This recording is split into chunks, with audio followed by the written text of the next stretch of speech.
There are moments in a man's life that split everything into before and after. Not the big ones you expect, not the job offer, not the wedding, not the funeral. The ones nobody warns you about. The quiet Tuesday nights when you're just trying to get home, and the universe decides that's the exact moment to rearrange everything you thought you knew about reality. For me, it was a Tuesday. It was raining, and there was a woman crouched behind a cargo container in Dock 7, drinking starlight from a crack in the hull like it was water. Let me back up. My name is Declan Marsh. I'm 34 years old. I'm from a small town in County Cork that nobody's ever heard of, and for the past 6 years I've been working as a maintenance technician aboard Ashara Station, one of the largest deep space transit hubs in the Outer Vega Corridor. We sit at the intersection of 11 trade routes, which means at any given hour there are approximately 40,000 beings on this station from maybe 60 or 70 different species. And my job is to make sure the pipes don't burst, the gravity plating doesn't glitch, and the oxygen recyclers don't start pumping methane into the residential corridors. It's not glamorous work, but it pays well, the food is decent, and after 6 years I know every corridor, every junction, every maintenance crawlspace and service tunnel on this station like the back of my hand. Better, actually. I know the station's rhythms. I know when Dock 7 goes quiet around the 23rd hour, when the last freight haulers have logged out and the next shift doesn't start until 0200. I know which sections of the outer ring have lights that flicker because the wiring is original and nobody's approved the budget to replace it. I know which airlocks make a sound like a dying animal when the pressure equalizes. I know Ashara the way you know a person you've lived with for years. All the moods, all the habits, all the small sounds she makes when something's wrong. That night something was wrong. I was running a routine diagnostic on the pressure seals in the outer cargo ring, the kind of job that takes maybe 40 minutes and involves a lot of crouching in uncomfortable positions checking sensor readouts. It was quiet, the way the outer ring always is at that hour. Just the hum of the station's drive systems, the distant clunk of automated cargo movers doing their rounds, the soft percussion of rain, artificial rain, water cycling through the atmospheric system and condensing on the outer hull sections. Ashara had atmospheric weather control in some of the larger interior spaces, but the outer ring didn't, so the rain was really just condensation. But it sounded like rain. It always did. I was on my third seal check, moving between cargo container rows C and D, when I saw the light. Not a normal light, not the standard blue-white LED strips that line the corridors. This was something softer, warmer, almost golden but not quite, more like the color of sunlight through amber glass, and it was pulsing, slowly, like breathing. I stopped walking. I'm a practical man. 6 years on a deep space transit hub will cure you of most of your dramatic instincts. When you've seen 7 different species have 7 different kinds of medical emergencies, when you've watched a Dravathi cargo captain accidentally set himself on fire trying to cook what he thought was a human meal, when you've had to explain to a Solvari diplomat that no, the gravity plating is not malfunctioning, that's just how human knees work. After all of that, you develop a very pragmatic approach to strange things. Strange things usually have mundane explanations. But this light was not mundane. I moved toward it carefully, keeping my footsteps quiet out of instinct rather than conscious thought. The light was coming from somewhere between containers C-17 and C-18. A narrow gap that I knew from memory led to a dead-end alcove that maintenance used for equipment storage. Nobody should have been in there. I leaned around the corner of C-17 and looked. She was crouched on the floor of the alcove, her back half turned toward me, and she was pressed against the wall of one of the cargo containers. One of the special transit containers, I recognized it now, the kind used for transporting radiation-sensitive materials.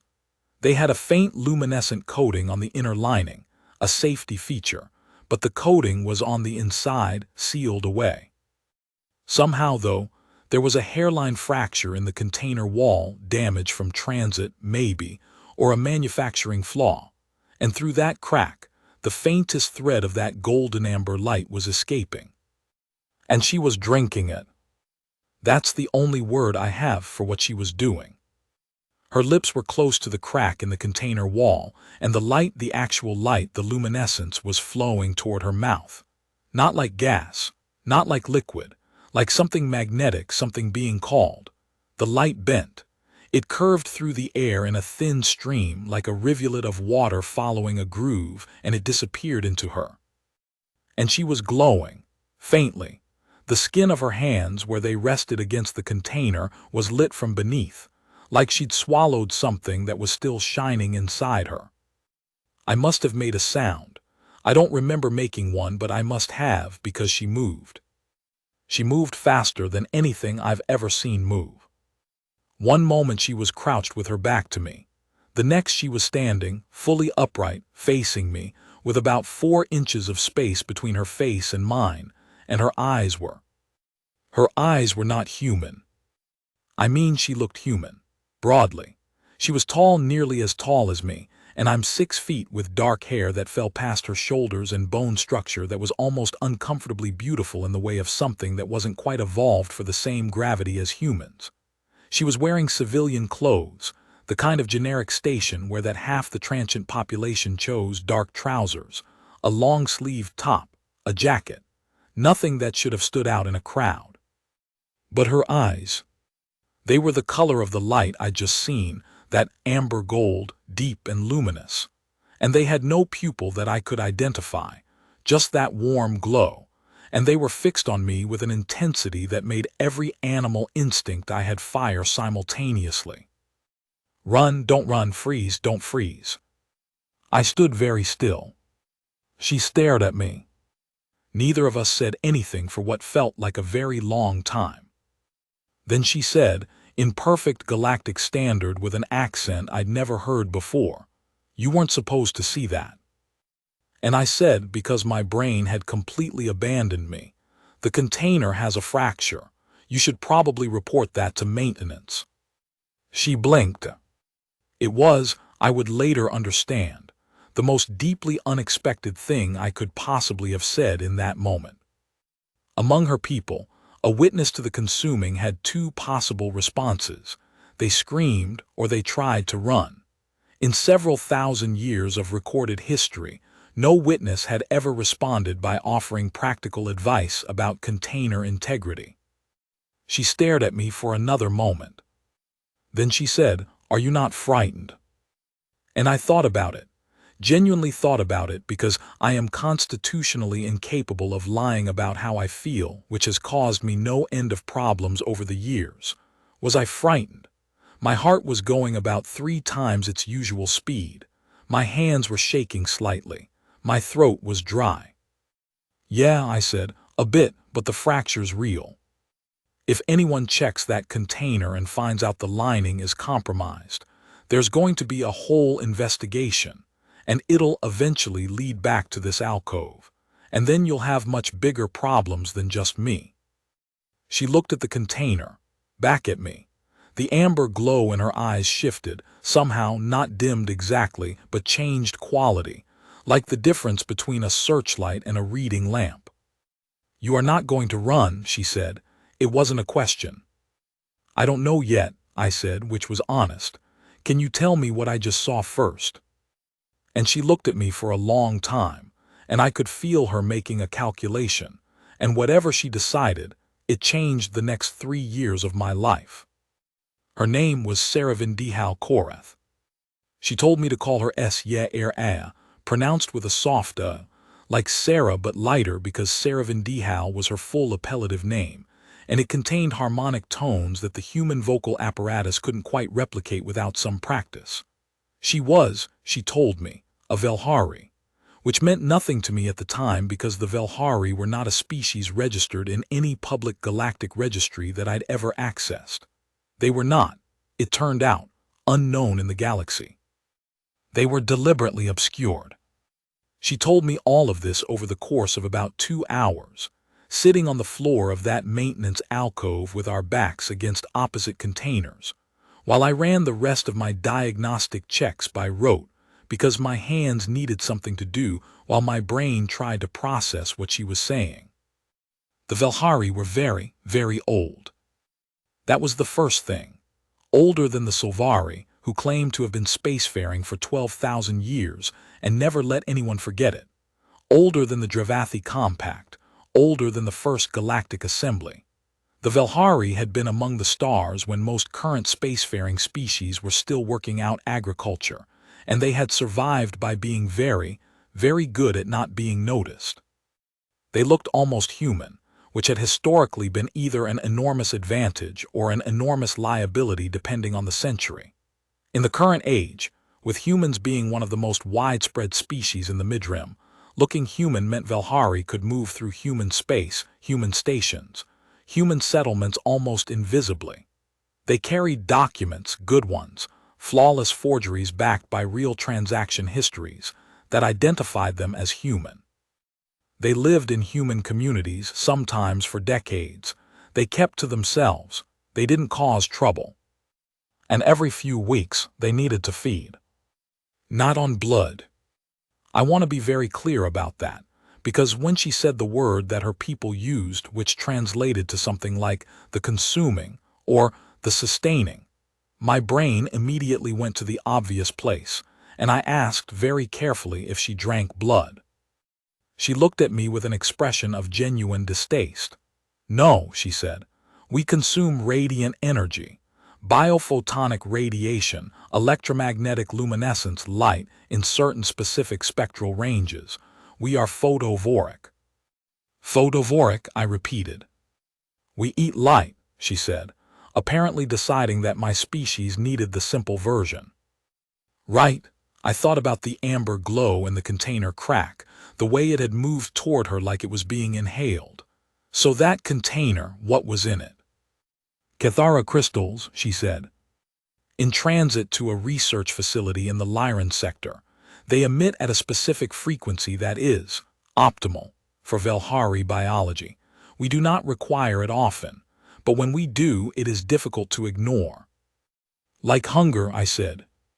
Something crossed her face that was complicated and a little bit raw. Yes, she said, like hunger. I looked at my diagnostic pad. At the fracture report I'd automatically filed in the system 30 minutes ago, which would now generate an automated maintenance ticket, which would be reviewed by my supervisor at the start of the next shift, which would probably result in a full container inspection within 48 hours. I can cancel the fracture report, I said. She went very still. I can say it was a sensor error, I said. It happens. The sensors in this section are old. Nobody will look twice. Why, she said, would you do that? And here's the thing. Here's the thing that I've tried to explain to people since, and it always sounds either stupid or unbearably naive, but it's the truth. I'm a maintenance technician. My job, at the most basic level, is to identify problems and figure out the best way to resolve them. And the problem in front of me was not a vampire, photovoric, or otherwise. The problem was that a sensor had flagged an anomaly that was going to trigger an investigation, that was going to surface something that didn't need to surface. The elegant solution was obvious. Also, she was sitting across from me with her knees drawn up and her hands folded in her lap. And whatever she was, she just told me she was hungry. And she hadn't done anything to me. And the glow in her eyes was starting to look a little less like a predator and a little more like someone who'd been caught doing something embarrassing. Because you weren't hurting anyone, I said. You were just eating. She stared at me. And I'd hate for a decent person to get in trouble over a sensor glitch, I added. The silence that followed was different from the previous silences. Those had felt like assessment. This one felt like something had shifted, some weight or balance, and whatever had been holding itself rigid in her posture slowly released. Declan Marsh, she said, and I hadn't told her my name, which should have alarmed me more than it did. You are a very strange human. So I've been told, I said. She almost smiled. It wasn't quite a smile. The muscle movement was slightly different, like a translation performed by someone who'd learned the language from books rather than conversation. But it was close. Thank you, she said. I filed the sensor error report. I went home. I lay in my bunk for approximately 4 hours thinking about amber eyes and drinking light and the particular quality of silence in a maintenance alcove at the 23rd hour, and then I fell asleep, and I didn't see Saravin Dihal Koreth again for 11 days. She found me. I was in the middle of a pressure seal replacement in the lower residential ring when she appeared at the end of the corridor and walked toward me with that slightly off-human gait that I could now recognize and couldn't stop noticing, a little too smooth, like she'd learned to walk by studying a recording rather than growing up with gravity pulling at her. She was wearing different clothes but the same expression, composed, careful, with something underneath it that she was very good at not showing. You canceled the report, she said. I said I would, I said. People say things, she said. I don't, I said, which was also true and had also caused me no end of problems over the years. She looked at me for a moment, then she said, I want to explain something to you. Something you should understand, given what you know. I set down my seal replacement tool. Okay. Among my people, she said, there is a principle. We call it the Veth Coral. It translates approximately to the witness bond. When a Velhari is seen during the consuming, truly seen, not just glimpsed but witnessed with full understanding of what they are doing, and the witness chooses not to reveal what they have seen, it creates an obligation. I waited. The obligation runs in both directions, she said. The Velhari owes the witness protection, safety, whatever resources they can provide. That seems fair, I said. And the witness, she said, and now there was something careful in her voice, something that reminded me of a structural engineer explaining to a client why their renovation plan was going to cause the building to fall down, is considered, under Velhari law, to have entered into a formal relationship with the Velhari they witnessed. I thought about this. What kind of formal relationship? I asked. Another pause, longer this time. In the oldest tradition, she said, a witness who keeps the secret becomes, legally and socially, a partner, a bonded partner. The terms vary by era and regional tradition, but the base law, the law that all regional traditions derive from, specifies a formal bond recognized by the Velhari conclave as equivalent to marriage. The pressure seal I'd been about to pick up stayed on the floor. Sorry, I said, can you say that again? Under Velhari law, she said, with the patience of someone who was clearly embarrassed to be saying this and was getting through it through sheer force of willpower, you are currently my legal spouse. The corridor was very quiet. The atmospheric system hummed. Somewhere in the distance, one of the automated cargo movers made a sound like a question mark. I didn't agree to that, I said. The agreement is implicit in the action, she said. You saw, you kept the secret. The law considers that consent. That is an absolutely wild legal system, I said. It developed, she said with great dignity, over several thousand years and was designed to protect both parties in an extremely vulnerable situation. At the time of its creation, it was considered very progressive. I'm sure it was, I said. When was it created? A pause, approximately 4,000 years ago. Right, I rubbed the back of my neck. Okay, and is this? Is this something that gets enforced? Is there a Velhari conclave that's going to show up in? No conclave is going to appear, she said. The conclave does not interfere in individual bonds, but the law exists, and it is real, and I am telling you because, she stopped. The careful composure shifted slightly. I am telling you because you kept my secret and you deserve to know what you kept it into. You can't unknow what you know. The law exists whether or not you acknowledge it. I thought you should be aware. I looked at her for a long moment. Sira, I said, and the way she reacted to her abbreviated name, just barely, just a flicker, told me she hadn't expected me to use it. Are you trying to warn me, or apologize to me, or? Both, she said. I am trying to do both, and I am apparently not doing either of them very well. And there it was, that raw thing under the composure, that honesty. I picked up the pressure seal from the floor. How long are you on the station? She blinked. 3 more days. I have transit aboard a freighter bound for the Inner Rim. Then you have time, I said, for dinner, or whatever counts as dinner for you. Do you eat regular food? She stared at me. You are asking me to. I'm asking if you can eat normal food, I said. Because if you can, there's a place on level 4 that does a beef stew that I am fairly confident crosses species barriers, and I'd like to have dinner with the person who just accidentally made me legally married, because that's a conversation I want to have with a full stomach. She stared at me for 3 full seconds. Yes, she said, I can eat normal food. I do not require it, but I can eat it. Great, I said, 1900 hours, I'll message you. You don't have my contact information.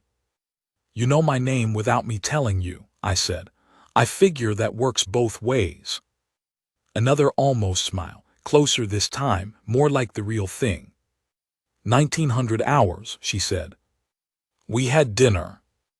It was strange and awkward, and she held her fork slightly wrong, and she kept watching the other diners with a professional alertness that I recognized from the security personnel on the station, but didn't fully understand yet. And the beef stew was exactly as good as I'd promised, and we talked for 3 hours. She told me about the Velhari, not the formal explanation she'd given me in the corridor, the history, the law, the thousands of years, but the small things. What it was like to live in hiding in plain sight for your entire life. What it felt like to look at a species that was almost your reflection and know that they didn't know you existed. How she'd learned to mimic human mannerisms so precisely that even she sometimes had to remind herself which ones were performance and which ones she genuinely absorbed. I told her about County Cork, about the station, about the 6 years of crawlspaces and pressure seals and the time I'd had to explain to a Drevathi delegation that no, the water in the taps was not recycled from the sanitation system, and yes, I understood why they were concerned, but no, really, it was filtered. She laughed at that. A real laugh, not a translation. And the amber light in her eyes did something I hadn't seen before. It brightened, briefly, like a candle in a wind that chose to go the wrong way and flared instead of dimming. I noticed that I liked making her laugh. I noticed that noticing I liked it was probably significant. Can I ask you something? I said, near the end of the 3rd hour. You've been asking me things all evening, she said. This one is more personal, I said. She put down her fork. Ask. The Veth Coral, I said. The witness bond. Do the Velhari take it seriously, or is it more of an historical formality, like technically on the books but nobody actually? She was quiet for a moment. The restaurant around us was doing its usual late evening business. A mix of species, a low hum of conversation, the smell of multiple cuisines coexisting in the ventilation system. We take it seriously, she said finally. Not all Velhari, not in every community. There are factions within the conclave who consider the old bonds archaic. But the law stands, and most Velhari would consider a witness bond as real as any other formal relationship. And you, I asked, personally. She looked at me steadily. I think you did something kind, she said, without being asked, without expectation of anything in return. That is not a common thing in my experience, in several thousand years of my people's experience actually. Several thousand years, I said. How old are you? Velhari age differently than humans, she said.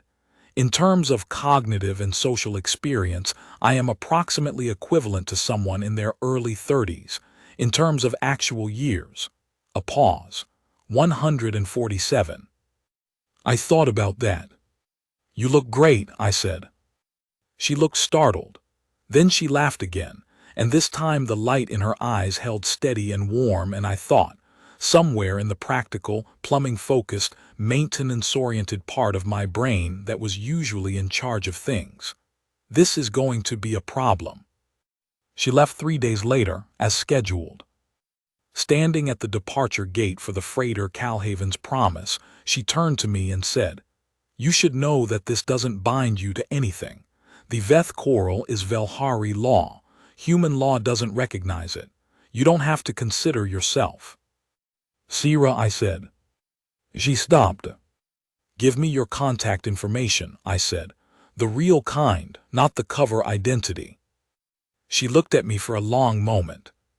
Something worked itself through in her expression.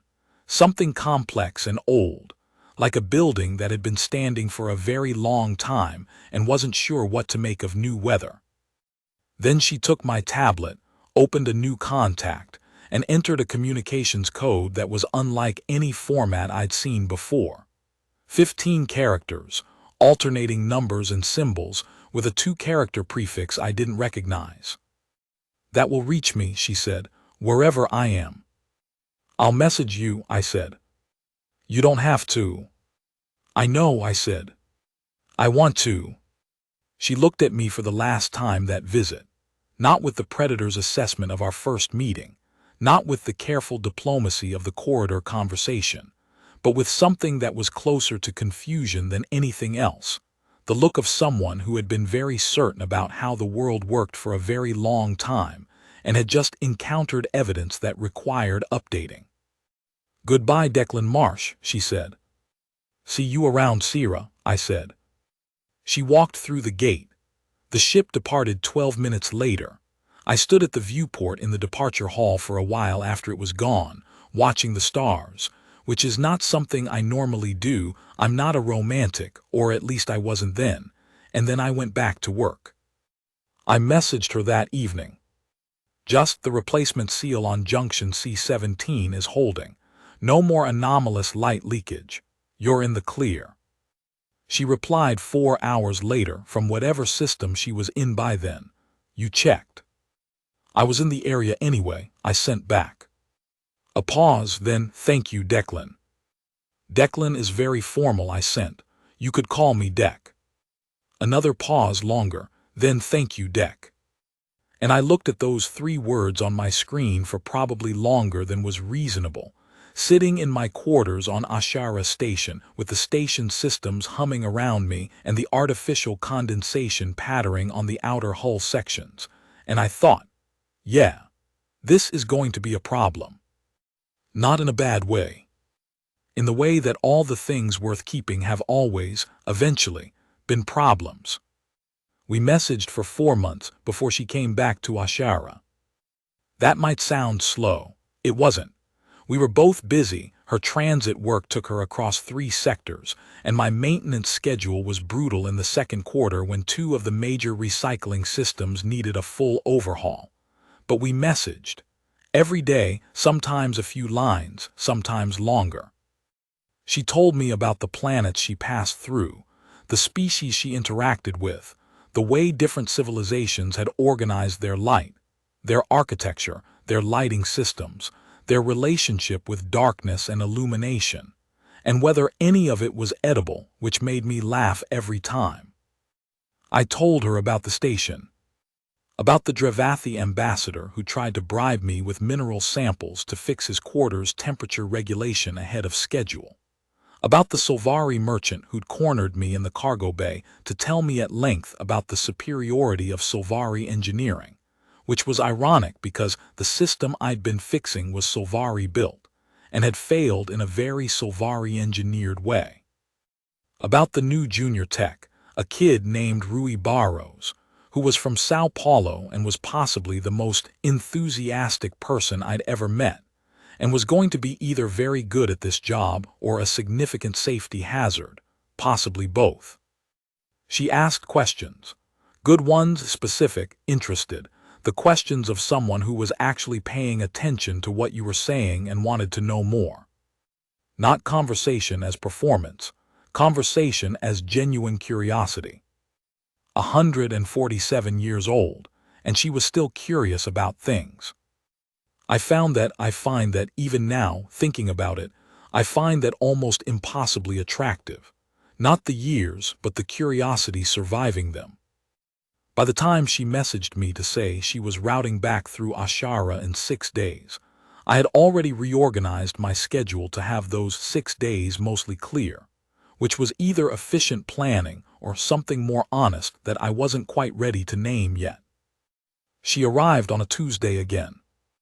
I was waiting at the arrival gate, which I hadn't been last time, and she walked through the gate with her dark hair loose and her amber eyes doing that thing they did when she was alert, a fractional brightening, the light sharpening at the edges, and she stopped when she saw me there. "You didn't have to come to the gate," she said. "I know," I said. She looked at me for a moment with that complex expression I was learning to read, the one that meant she was updating her model of how the world worked. "Hello, Deck," she said. "Hello, Sierra," I said. "I know a place that does a beef stew." "I know," she said. "You've mentioned it approximately 7 times in 4 months." "It's very good stew," I said. "Take me there then," she said. And we walked through Ashara Station together for the first time, not as a maintenance tech running into a transient during a shift, but as 2 people going somewhere together, and it felt easy in the way that things feel easy when they're right, not in the absence of difficulty, but in the particular quality of the difficulty. The good kind of hard, the kind you choose. She stayed for 12 days that second visit. I introduced her to Rui, who was starstruck in a way I found both touching and mildly alarming, because Rui was 22 and optimistic about everything, and occasionally failed to calibrate his reactions to what a given situation required. But Sierra handled him with a patience and warmth that surprised me, asking him about Sao Paulo, about why he'd signed on for deep space work, about what he wanted the next years to look like. She listened like she had all the time in the galaxy, which, technically, she did. I introduced her to Chief Mazur, my supervisor, who looked at her for about 30 seconds with the expression of a woman who had seen everything in her 30 years of station work and was now recalibrating. "Marsh," she said to me afterward, "is that?" "A friend," I said.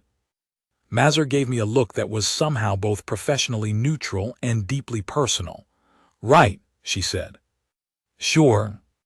On the 8th day, sitting in my quarters after dinner, she'd eaten an actual meal, grilled fish from the station's aquaculture section, and something that passed for roasted vegetables, and I'd watched her discover that she genuinely liked the fish, which was new.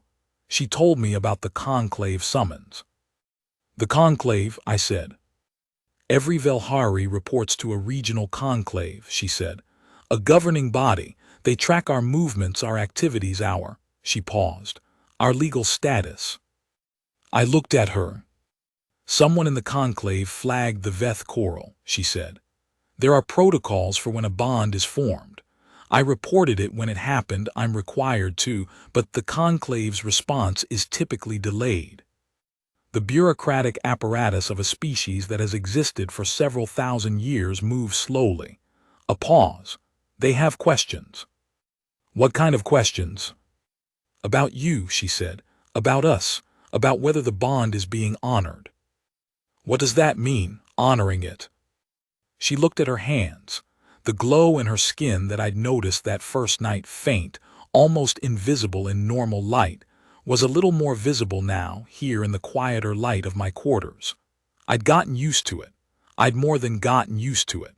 I'd started to think of it as one of the things that was just part of her. "The Veth Coral, when formally honored, means that the bonded parties acknowledge each other," she said. "Not that they have to live together or meet a human definition of marriage, but that they acknowledge the bond, that they do not deny it." "I don't deny it," I said. She looked up. "I mean, I don't know what it means exactly," I said.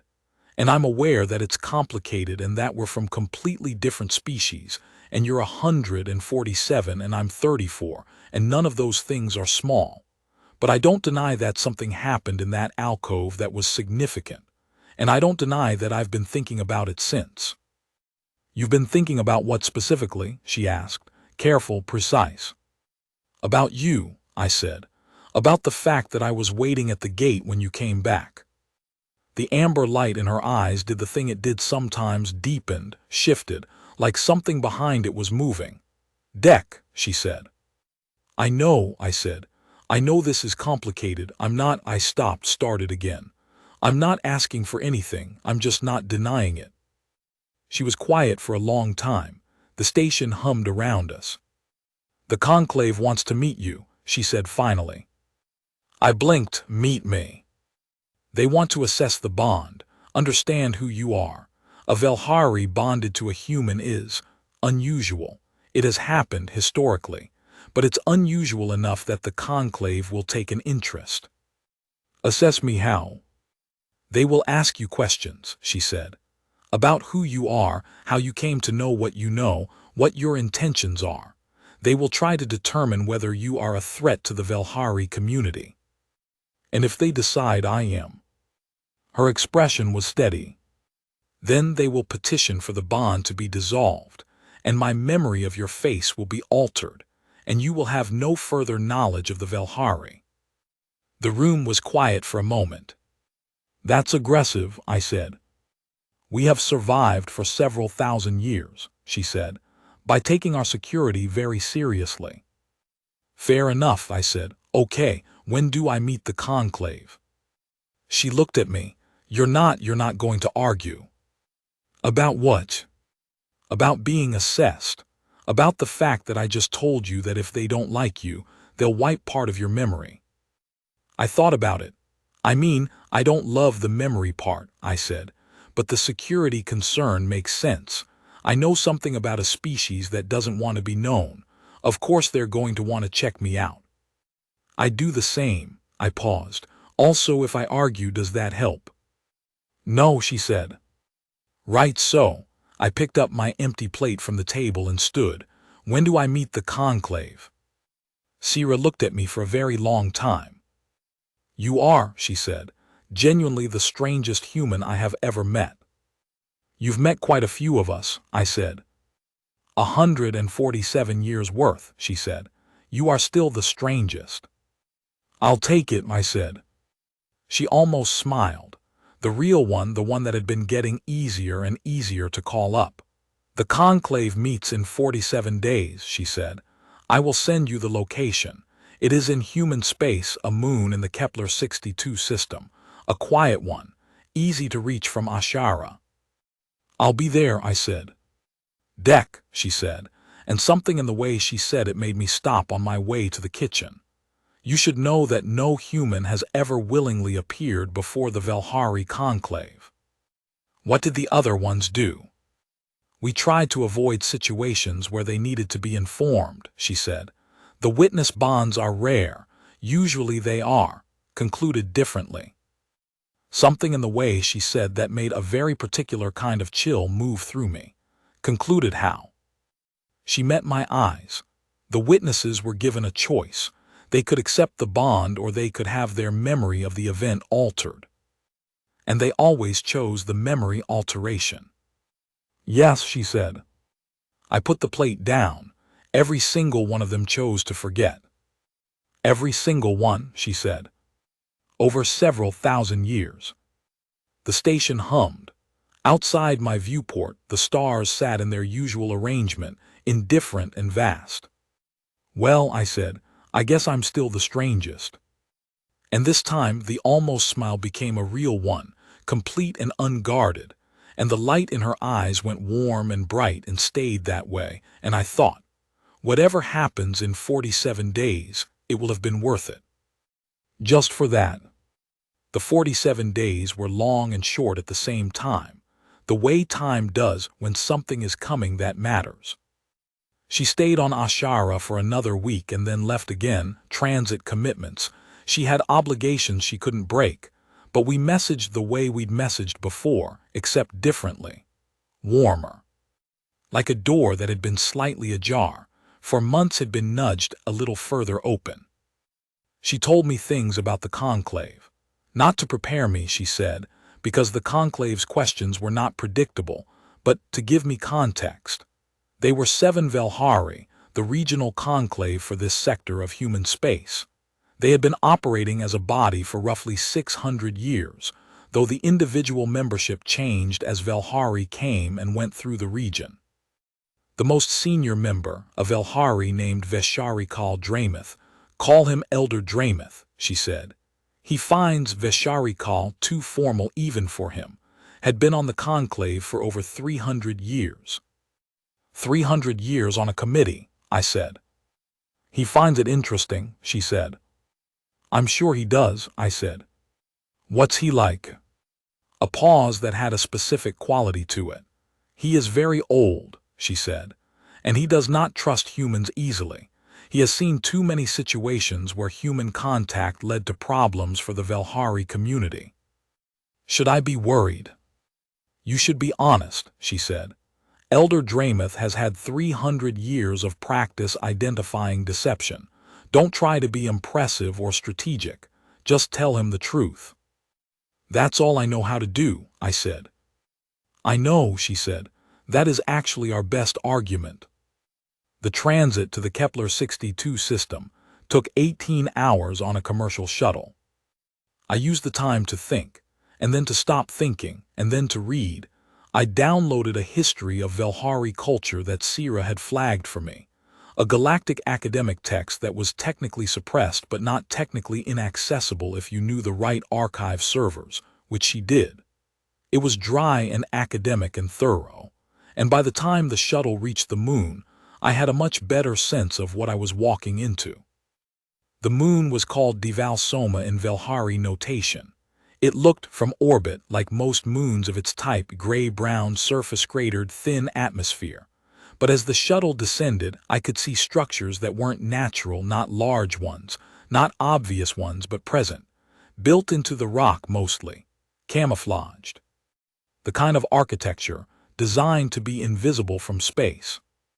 The Velhari had been building things designed to be invisible for a very long time. They were very good at it.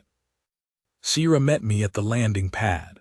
She was dressed differently than I'd seen her before, formal, in the Velhari sense, which meant a deep gray outfit with structural details I couldn't quite categorize, fitted but not constricting, with something at the collar that caught light in the amber-gold spectrum that I was starting to think of as her color. Her hair was up. Her amber eyes were bright and alert, and when she saw me coming down the ramp she relaxed in a way that told me she hadn't been sure I would come. You came, she said. I said I would, I said. People say things, she said, the call back. From the first time she'd said it to me, months ago. I don't, I said, the same answer I'd given then. She looked at me, and the amber light in her eyes did what it always did, that deepening, that warming, and then she said, Come on, they're waiting. The conclave chamber was underground, 20 meters below the moon's surface, accessed through a corridor carved in basalt that was smooth and featureless and hummed faintly, which I suspected was some kind of energy system. The air was slightly warmer than the surface, slightly more humid, and it smelled of something I couldn't identify, something mineral and ancient, like old stone and old light. The 7 members of the conclave were seated in a curved arrangement when we entered. They were all Velhari, all looked broadly human at a glance, all slightly wrong in ways that were individually subtle but collectively undeniable. The amber-gold luminescence in their eyes ranged from very faint to quite pronounced. The eldest, Dramoth, had its strongest, not as an active glow but as a depth, like looking at something lit from a long way underneath. He was also the one who spoke first. Declan Marsh, he said, not a greeting, an identification, like he was reading from a document that existed somewhere behind his eyes. Elder Dramoth, I said. A fractional pause. He hadn't expected me to know his name, I thought, or to use it. You know of us, he said. Sarah Vendihal told me about you, I said. She said you were very old and very experienced, and that I should not attempt to deceive you, which I wasn't planning to do anyway. Silence in the chamber.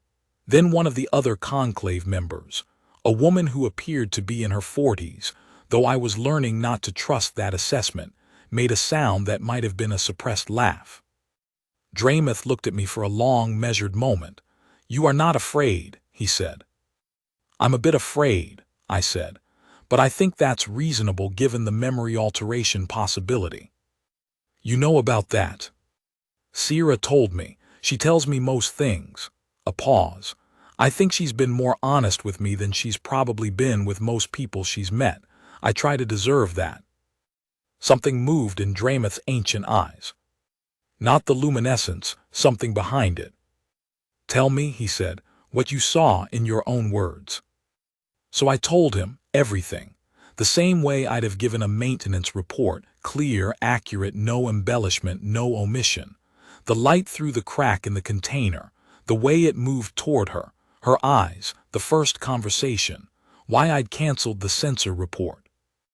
All of it, including the parts that didn't make me look particularly smart or strategic. That I'd answered her question about running by saying I didn't know yet. That I'd recommended she report the container fracture as my first response to discovering a photovoric alien. That I'd asked her to dinner. Draymouth listened without moving for the entire account. The other conclave members listened too. Sierra stood beside me, not touching but present. When I finished, there was silence. Why, Draymouth said, did you keep the secret? Because she wasn't hurting anyone, I said. Because the practical problem was the censor report, not her.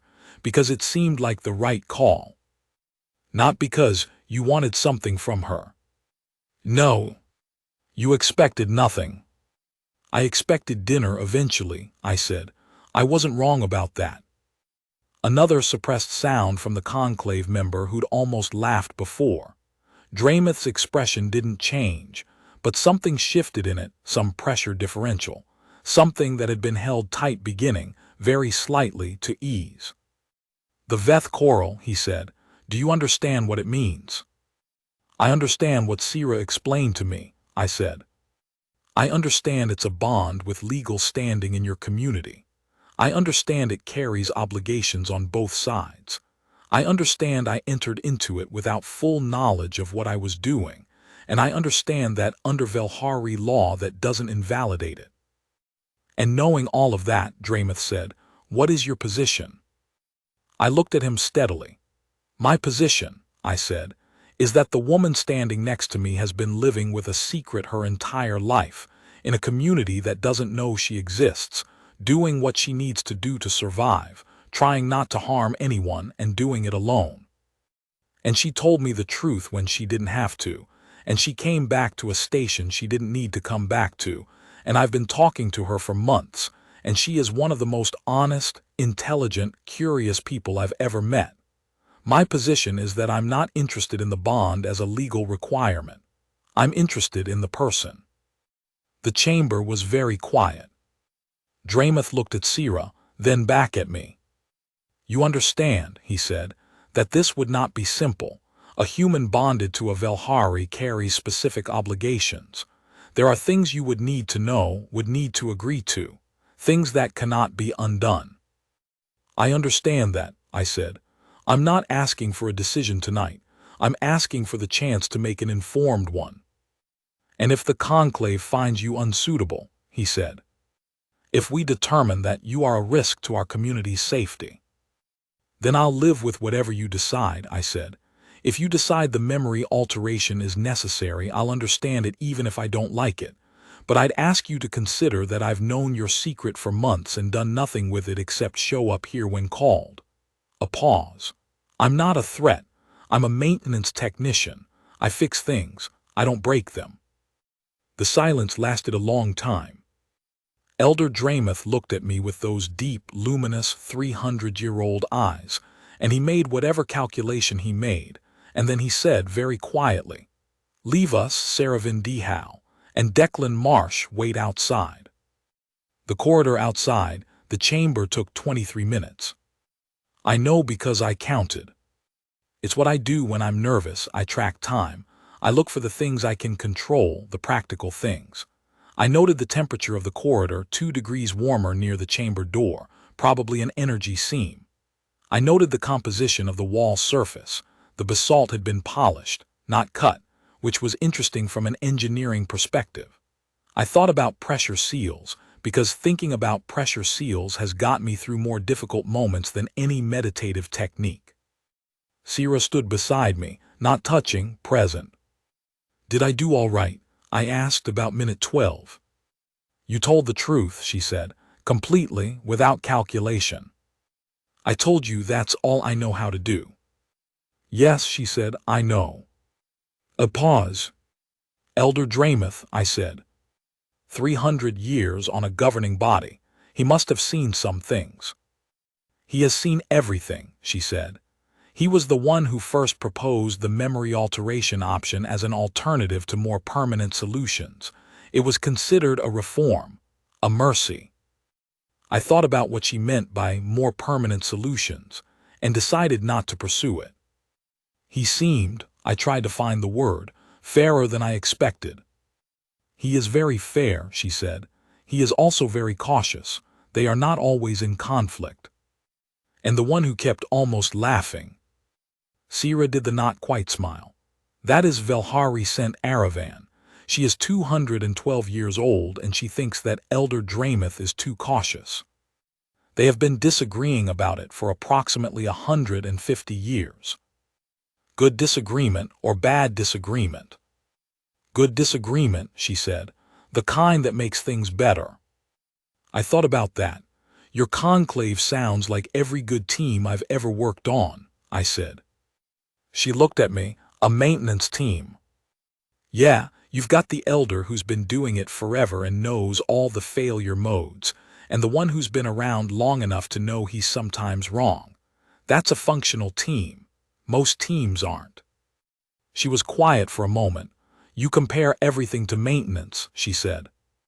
It's what I know, I said.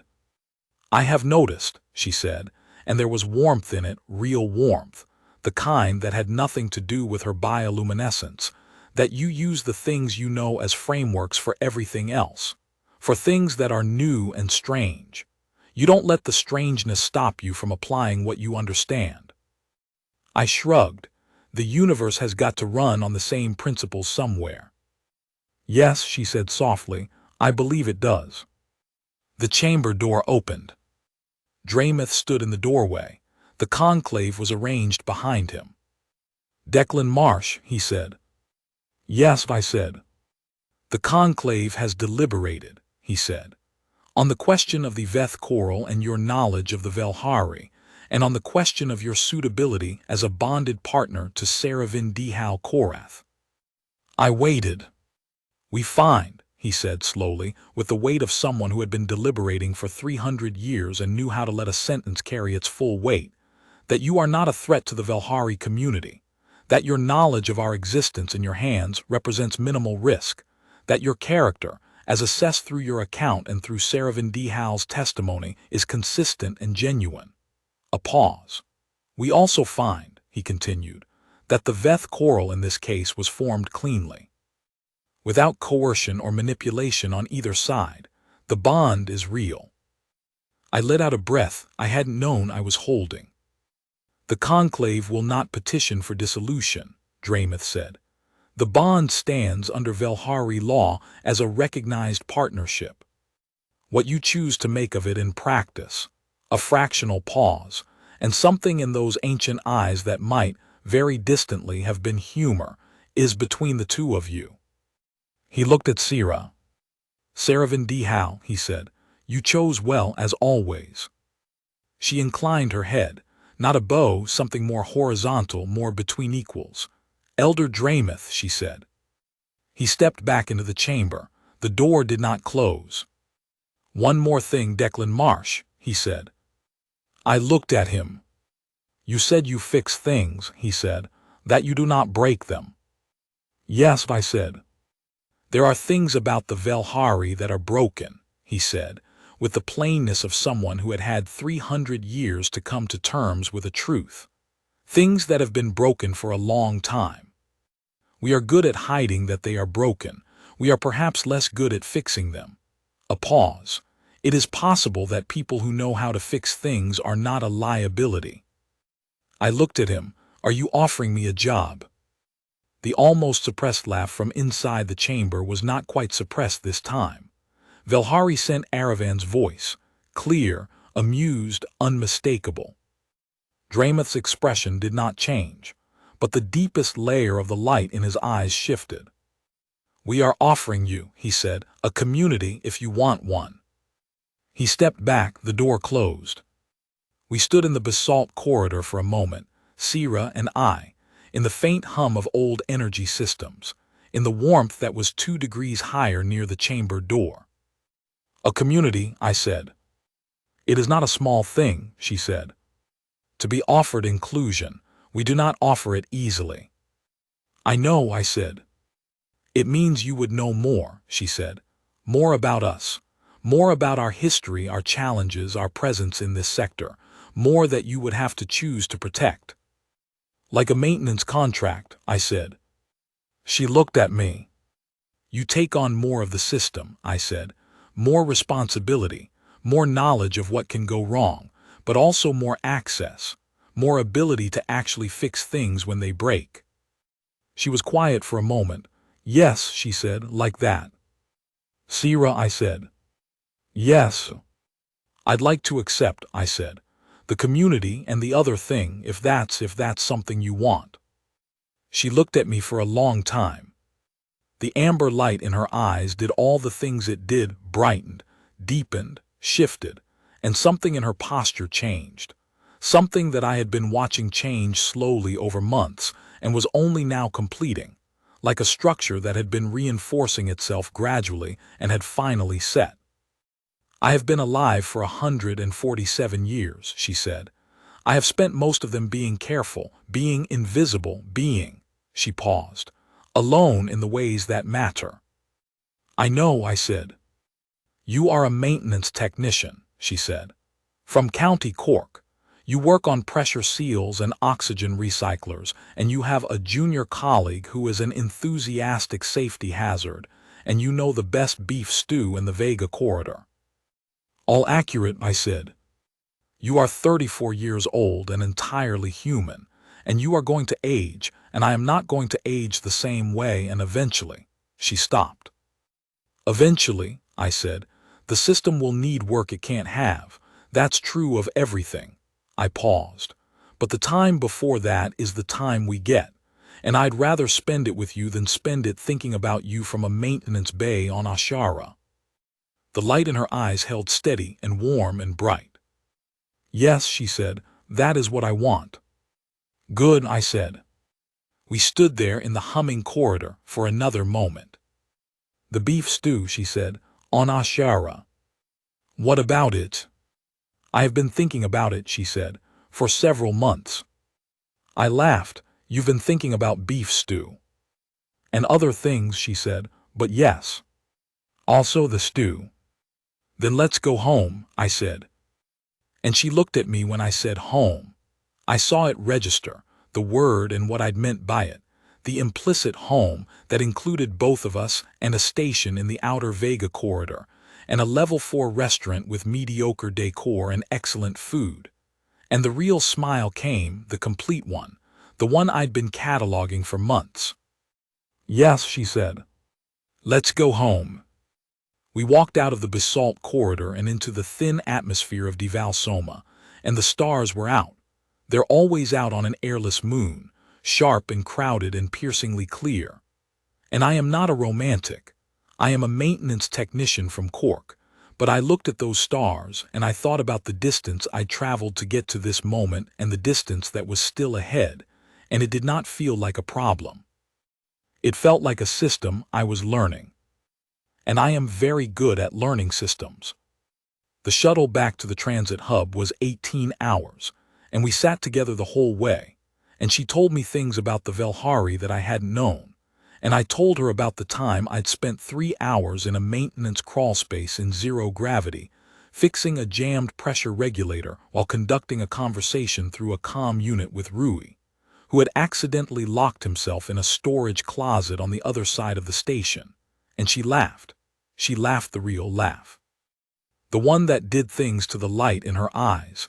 And we were somewhere in the deep dark between star systems, 18 hours from anything, and it was the most at home I'd felt in years. Later, much later, the kind of later that means months, that means returning to a station and a job and a life that was the same as before in all the practical details, and completely different in everything that mattered. Someone asked me to tell them how it started. We were at a gathering, a Velhari thing, small, quiet, held in a section of Ashara's outer ring that had been quietly made available by someone who owed Draymouth a favor. A dozen Velhari, the ones who moved through this sector of human space, gathered in a maintenance bay that I had personally verified was clear of sensors. Amber light, warm and strange, and food that was technically human cuisine, and technically not what anyone in the room needed to sustain themselves, and the quiet particular to a group of people who have spent their lives being careful. Someone asked me, a young Velhari, young in the Velhari sense, which meant perhaps 60 years old and still figuring things out, how it had started. And I thought about it, the way I always think about it when someone asks, genuinely think, don't just reach for the easy answer. A cargo container had a fracture, I said, and I filed a maintenance report. The young Velhari stared at me. Sira beside me made a sound into her drink. That's not a very romantic story, the young Velhari said. No, I agreed. But it's a true one. I looked at Sira. She looked back at me. The amber light in her eyes was warm and steady and completely unguarded, and she was 147 years old, and she had spent most of those years alone in the ways that matter, and she was going to spend the next several decades not alone, and neither was I. And if the universe had decided to arrange that through a fractured cargo container and a sensor report and a Tuesday night in Dock 7, then I thought the universe had, in this particular instance, done very good work. It doesn't have to be romantic, I said. It just has to be real. And that was enough. It was more than enough. It was everything.